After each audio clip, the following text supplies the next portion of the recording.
High বন্ধুরা, শুভ সকাল। চলো আমি আবার আজকে একটা নতুন ব্লগ চলে এলাম। আমি স্বপ্না। আমাকে অনেক ভালোবাসা দিও, তোমাদেরকে অনেক ভালোবাসা, লাইক কমেন্ট করো, ফলো করো।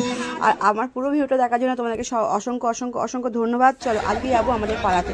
আমাদের পাড়ায় একটা কম্পিটিশন হচ্ছে, দাদারা মিলে করেছে। আমাদের মানে পাড়াতেই এটা হচ্ছে। আমার মেয়ে প্রথম আমাদের পাড়াতে ড্রয়িং কম্পিটিশনে যাবে, তো খুব ভালো লাগলো আমার দেখি যে আমার মেয়ে আজকে মানে পাড়াতে একটা কম্পিটিশন হচ্ছে, সেখানে আমার মেয়ে মানে ড্রয়িং করতে প্রচণ্ড প্রচণ্ড খুশি হয়েছি।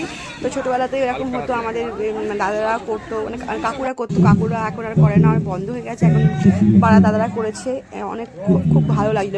অনেক অনেক বাচ্চা এসেছে, প্রচুর বাচ্চা, এত বাচ্চা আমি ফার্স্ট টাইম এরকম মানে হচ্ছে, অনেকদিন বাদে এরকম কম্পিটিশান আবার হচ্ছে, স্টার্টিং হয়েছে। তো সত্যি সত্যি খুব ভালো লেগেছে আমার আজ, প্রচণ্ড মানে গর্বিত ফিল হচ্ছে আমার, প্রচণ্ড প্রচণ্ড মানে দাদারা যখন এই কম্পিটিশানটা করেছেন আমি যখন শুনেছিলাম না, সত্যি খুব ভালো লেগেছিলো। আর আগে যখন নিজের চোখে দেখলাম তো সত্যি খুব ভালো লেগেছে। আর নিজের ছোটোবেলাতে মানে ছোটোবেলায় এরকম ব্যাপার স্যাপার হতো আগে এরকম, এখন অনেকদিন হলো বন্ধ হয়ে গেছে। চলো আজকের মতো এইটুকুন, টাটা, বাই, আবার দেখা হবে কালকে এক নতুন